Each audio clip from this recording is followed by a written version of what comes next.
मित्रांनो, सप्रेम जय भीम.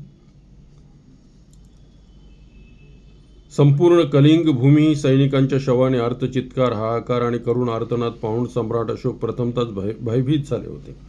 महापाषाणाला पाझर फुटले, परंतु शतकानुशतके शूद्रांचे निर्मम शोषण करणाऱ्या, त्यांच्यावर पाशवी अमानुषपणे अन्याय अत्याचार करणाऱ्या त्या ब्राह्मणी मानसिकतेच्या दगडधोंड्यांना केव्हा पाझर फुटणार होते. कलिंग युद्धानंतर सम्राट अशोक हे घोर युद्धविरोधी, प्रखर शांतिप्रिय आणि वितरागी बनले होते.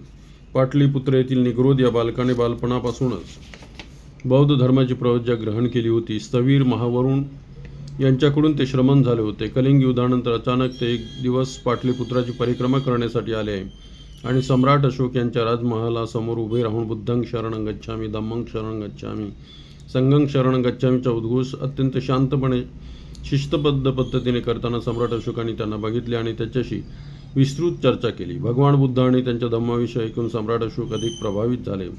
बौद्ध धर्माविषयी सम्राट अशोकाच्या मनात श्रद्धा जागृत झाली. त्यांनी तथागताचा धर्म स्वीकार करण्याचा दृढ संकल्प केला आणि बोधगया येथे जाऊन भिक्षू उपगुप्त यांच्या हस्ते प्रवज्ञा घेतली.